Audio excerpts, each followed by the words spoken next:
Studimet për shqiptarët në Britaninë e Madhe dhe në vendet e Evropës Veriore dhe bota letrare e autorit Muhamet Hamiti ishin dy nga botimet e fundit të Akademisë së Shkencave dhe Arteve të Kosovës promovuar në ambientet e saj.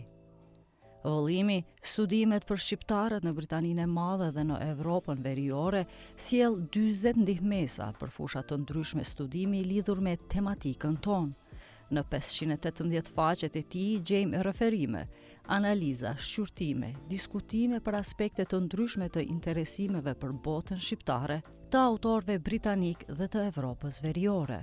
Në këtë rast vjen në sy përqendrimet e shpeshta rreth veprave të autorëve si Lordi, Stuart Mann, Edith Durham, Noel Malcolm e të tjerë. Akademik 𝐫𝐭𝐤𝐥𝐢𝐯 shpjegoi se studimet për shqiptarët në Britaninë e Madhe dhe në vendet e Evropës Veriore është vëllimi i pestë me studime nga seria e shumë e suksesshme e konferencave ndërkombëtare për studimet albanologjike jashtë hapësirës shqiptare. Në parashikimet tona në seksionin e gjuhësisë dhe të letërsisë të akademisë, që është dhe vijon të jetë bardhësi kryesor i kësaj veprimtarie, deri në përmbylljen e këtij cikli, na kanë mbetur edhe disa radhë për të realizuar. Vitin që vjen do të kemi një konferencë për studimet albanistike të slavët e jugut. Pastaj mund të kemi një tjetër për studimet albanistike në Rusi dhe të slavët e tjerë. E treta, po ashtu me rëndësi, mund të jetë një konferencë për studimet në Rumani dhe në Greqi, dhe mbase e fundit për studimet për shqiptarët në Turqi dhe në botën arabe.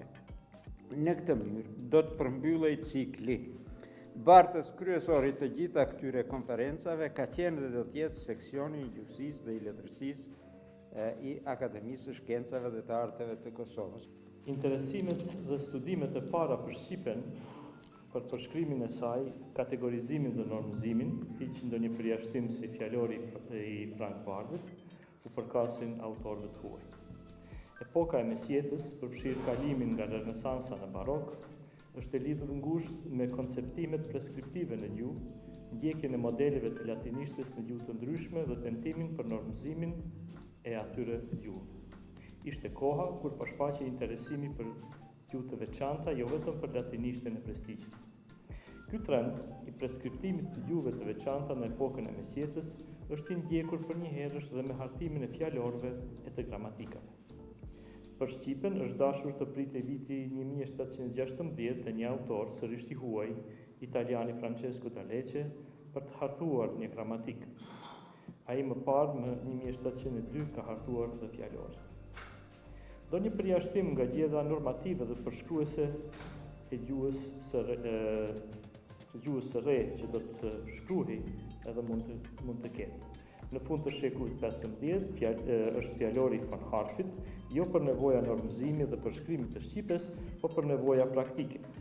Mes tjerash, ai në listën e fjalëve e të shprehjeve të tij ka dhe zëra të tillë si grua, me lajk mishën, me fjetë, gjërat që i kanë interesuar kriterit gjerman. Pa dashur të hyj në vazhdimin e më të tjeshëm të fazave të autorëve të huaj që janë marrë me Shqipen, do doja të konstatoja se shumë çka që është bërë në fillet e studimeve për Shqipen dhe shqiptarët është punë e autorëve jo shqiptarë. Si rrjedhoje kësaj, një projekt i vazhdueshëm i Akademisë së Shkencave të Arteve të Kosovës ka mëtuar studimin e këtij kontributi. Kemi diskutuar studimet albanistike në Shtetet e Bashkuara të Amerikës në një konferencë mbreslënëse në 2015. Ndërkaq, seksioni i gjuhësisë dhe i letërsisë i Akademisë së Shkencave dhe Arteve të Kosovës, libri Bota Letrare e cilësoi si një studim substancial, filozofik, teorik, analizues, hermeneutik, krahasues e vlerësues, e mbi të gjitha insistues në shpjegimin e ligjësive specifike të botës letrare, gjithnjë të kundruara në ndeshje me botët e jashtme qofshin ideore, ideologjike, politike apo identitare. Lufta dhe paqja në Republikën Letrare, me të cilët merret Muhamet Hamiti, shon kërkun tjetër përpost te kanoni perëndimor ku ai, me dashuri të madhe, e inauguron dhe letërsinë shqipe dhe atë bashkohore. U shpreh akademik Sabri Hamiti. Libërja së ri në kolonën e votimeve autoriale përbohet nga interpretime dhe studime të letërsisë botërore dhe të letërsisë shqipe, edhe ndërshtrimin krahasimtar. Këtu gjejmë Homerin, Danten, Petrarkën, Shakespearen, Tolstojnë, Eliottin, Joycein dhe autor bashkëkohor si shqiptar si botar. Do të thosha që lufta dhe paqja në Republikën Letrare, në cilën mirët Muhamet Hamiti shkon kur pun tjetër pos te kanoni perëndimor ku ai me dashuri të madhe dhe inaugurën edhe letërsinë shqipe dhe atë bashkëkohor. Nusret Krasniqi, recenzenti i librit, tha se në këtë libër Muhamet Hamiti trajton edhe kryqëzimin e letërsisë me temat filozofike, si letërsia dhe identiteti, letërsia dhe kombi, letërsia dhe besimi, e të tjerë. Seksioni i gjuhësisë dhe i letërsisë, pra Akademia e Shkencave dhe Arteve e Kosovës, këtë vit profesor Muhamet Hamitit ja botoi veprën studimore Bota letrare, e cila mund të cilësohet edhe si libri i përvojës së tij studimore. Pra, një distillimi specifik të dijes filozofike letrare në raport me fenomenet letrare, kulturore e ideologjike albanistike.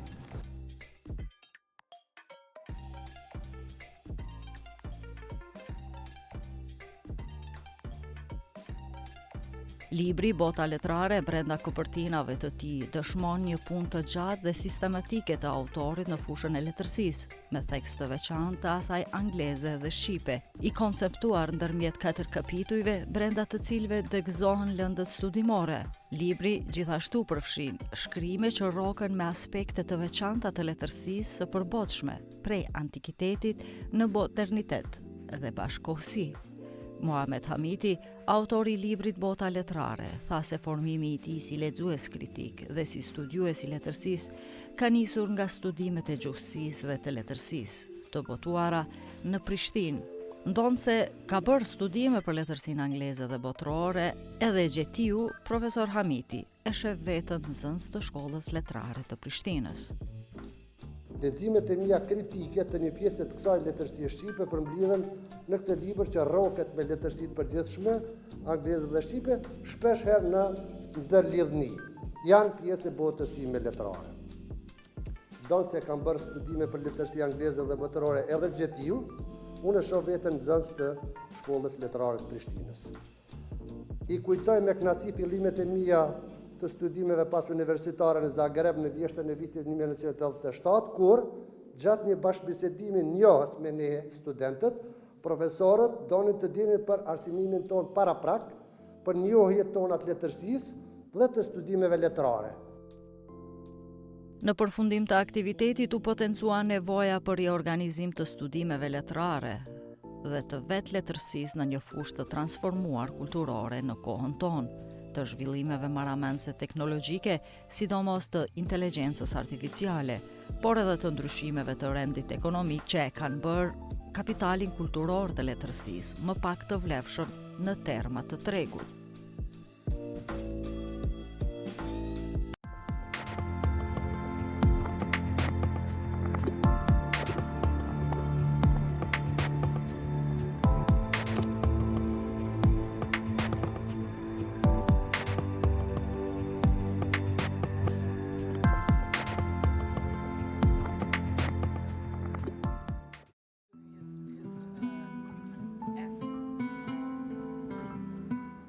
Një program që ka për qëllim zhvillimin e skenarit, prodhimin e filmave dhe rrjedësimin ndërkombëtar është 𝐫𝐭𝐤𝐥𝐢𝐯 Europe, i cili për mbi 20 vjet rrugtim ka arritur suksese të shumta që dëshmojnë se koncepti i programit për skenaristët dhe producentët e filmit vazhdon të ketë jehon në skenën ndërkombëtare.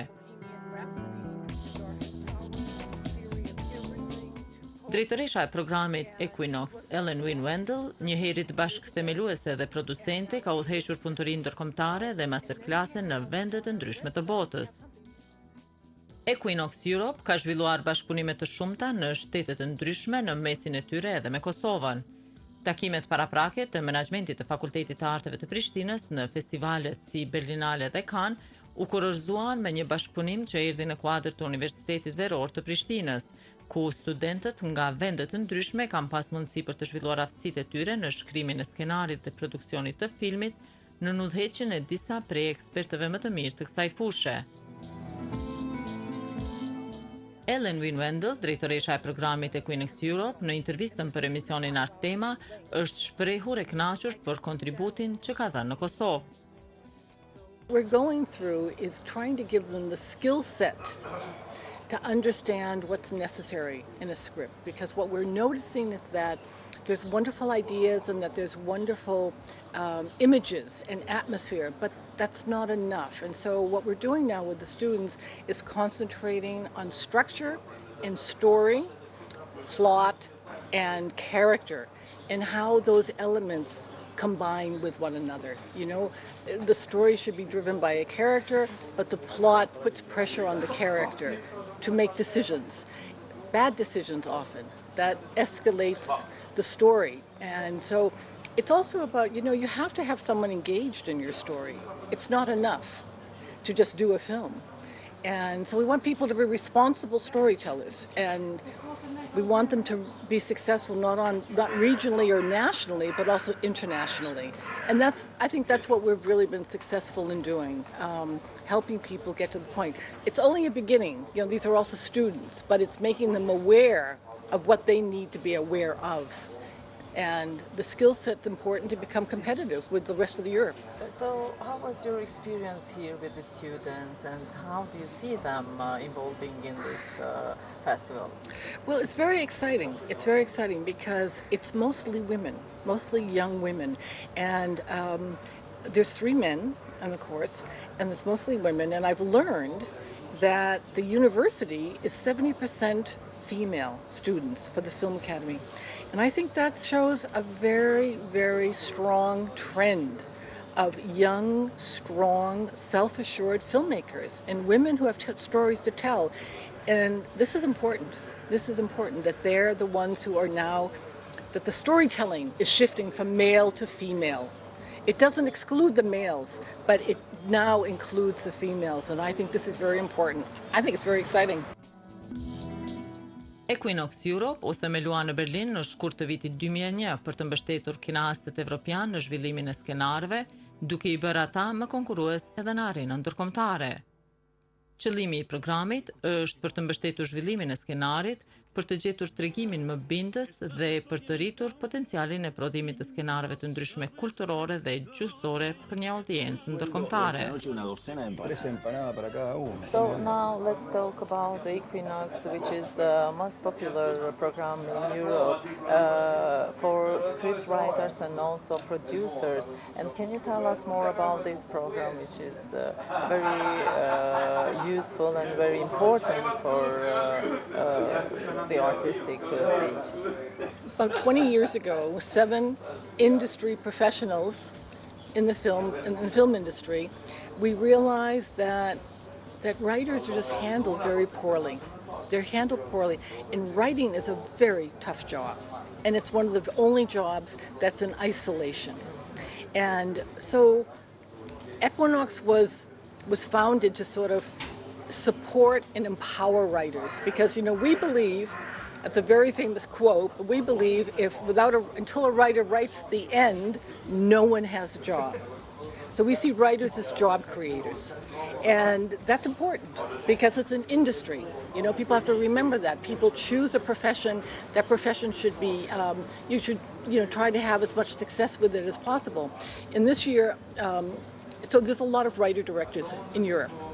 Less writers and just a lot of writer-directors. And they always write so they can direct, not because they're born writers. There's a few that can only write and direct their own material. But so we started these workshops, and there was a point where all of it was with public funding, and we were doing Europe. And then there was a point where I was thinking, I think I'll go back to producing it myself. And then the funders didn't want me to stop. So we continued. And so that's how it sort of had its own synchro destiny somehow. And it just developed and developed. And so the point of being really a program that supports writers, helps them find their voice again, because I'm not sure how it is here exactly, but in Europe, television, commissioning editors, and there's co-productions. So many people get involved in talking about a script, and a writer's alone on a table with sometimes 6 people, and it's difficult. It's difficult. So with us, there's no pressure. And he or she is talking to 5 different people. But the point of our workshop is the advisors talk about all the projects before the writers arrive. And they're all very involved. And the whole idea is, what is the best choice for this story to reach the audience the most effectively? Rezultatet e arritura përgjatë viteve i kanë kaluar pritshmëritë e programit 𝐫𝐭𝐤𝐥𝐢𝐯 Europe dhe kjo nuk do të ishte e mundur pa grupin e këshilltarëve të talentuar, të cilët me vetmohim japin kohën e tyre sepse janë shkrimtarë dhe dëshirojnë shkëmbimin kreativ dhe mbretësinë krijuese për tregimin dhe shkrimin e mirë. The process of writing a script is not a third draft and then you go start shooting. You know, we tell people there are films that have had 100 drafts, 100 drafts. So people just think, oh, I'll get to a third draft and shoot. And that's irresponsible, because I believe the first draft is a very big job to get it on paper. It's Herculean, it's a big job. And then you give it to your mother and your neighbor and your girlfriend or whatever, and they give you a couple of pointers, and then you write a second draft. And often the second draft is completely different. It's like apples and oranges. So when you go, and then of course the producer sometimes reads the second draft, and then they get information. When you go to the third draft, you make decisions. It's the decision-making process that you bring to the workshop, nothing else. The decision-making process is, why was this the right choice at this time for the script? So that we understand what the writer was doing. Where did the writer get off track? You know, sometimes the supporting character should really be the main character. And sometimes it's just so many things that can happen. It's very complex.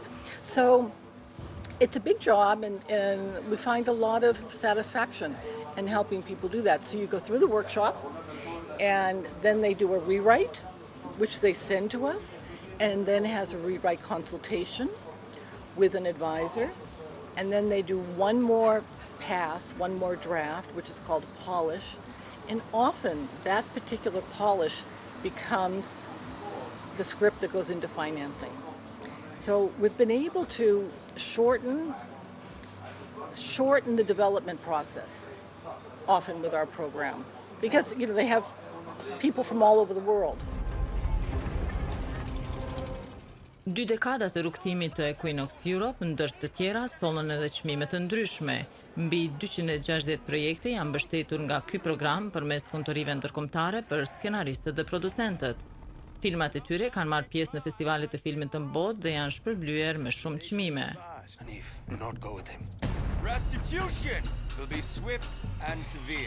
Deri më tani, 9 projekte kanë qenë kandidat të vendeve përkatëse për çmimin e Akademisë për filmin më të mirë ndërkombëtar, 2 janë nominuar për Oscar dhe 1 film ka marrë çmimin e Akademisë për filmin më të mirë ndërkombëtar.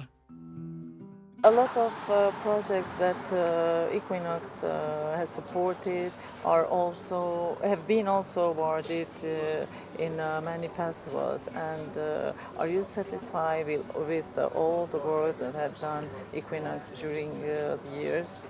It's true, and it's wonderful, and it surprises me even sometimes. You just never know what films are going to get made, but we used to do a list of prizes, but we don't do it anymore because it's long, and so it's hard. It's wonderful. Here there's a number of films here that were submitted to the Academy. Yeah. A Finnish film was submitted to the Academy. This Croatian-Montenegro film was submitted to the Academy. This was submitted to the Academy. This was submitted to the Academy. This one was nominated for an Oscar. These are. It's because the story gets stronger and connects with an audience. Because if you don't connect with an audience, you don't need to make a film. Misioni i 𝐫𝐭𝐤𝐥𝐢𝐯 Europe është të mbështes kinastit evropian dhe ndërkombëtar në fazën e rëndësishme të zhvillimit të skenarit për të dorëzuar skenar më të bindshëm dhe konkurrues në mënyrë që të avancojnë projektet më shpejt drejt financimit dhe bashkëprodhimit. So I've been very aware of, the Baltic area and the stories coming out of it, and I just see that it's time to make them competitive with what Europe is getting in film schools. And naturally, the history is different, but you just have to start. So, yeah. Are we competitive with the others? In terms of script development, no. There's directing, but the script, that's why we're here. Because in Europe, there's so many, some film schools have, really a lot on script development, a lot. But naturally, Kosovo has a relationship with the EU, and there's a lot of programs that people can attend as professionals. I don't know about the Erasmus program very well, but naturally with media, there's a lot of programs. And, but the talent is certainly here, and the stories are here. And people want to know the stories. People want to know these stories, and it's an unmined storytelling field, I would say. So. Që nga viti 2004, 𝐫𝐭𝐤𝐥𝐢𝐯 Europe ka mbajtur 30 punëtori ndërkombëtare për skenaristë në Evropë dhe Australinë Perëndimore dhe 37 masterklasa në 24 vende nëpër Evropë, Indi dhe Australi Perëndimore. Në vitin 2007, 𝐫𝐭𝐤𝐥𝐢𝐯 Europe e zhvendosi selinë e saj në Munich. Fahr in die Ferien. Lies ein Buch. Lass dir die Haare schneiden. Renovier deine Wohnung. Për zhvillimin e skenarëve cilësor, 𝐫𝐭𝐤𝐥𝐢𝐯 Europe është e përkushtuar të asistojë skenaristët për të realizuar vizionin e tyre krijues, të përmirësojë potencialin krijues dhe komercial të filmit evropian në nivel global, të rrisë profilin dhe të afirmojë rolin jetik të zhvillimit të skenarëve në avancimin e skenarëve drejt prodhimit, të vendos lidhje më të forta midis talentit krijues të Evropës dhe rrjetit ndërkombëtar të 𝐫𝐭𝐤𝐥𝐢𝐯 Europe.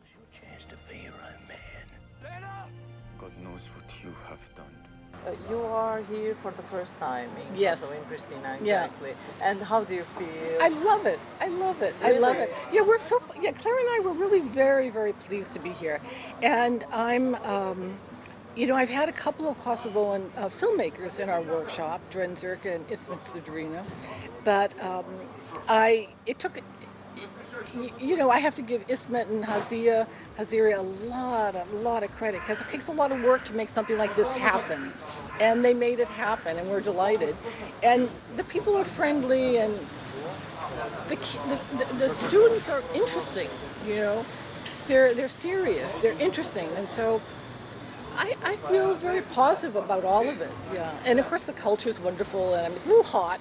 It's a little hot for me. But it's, we're really enjoying it.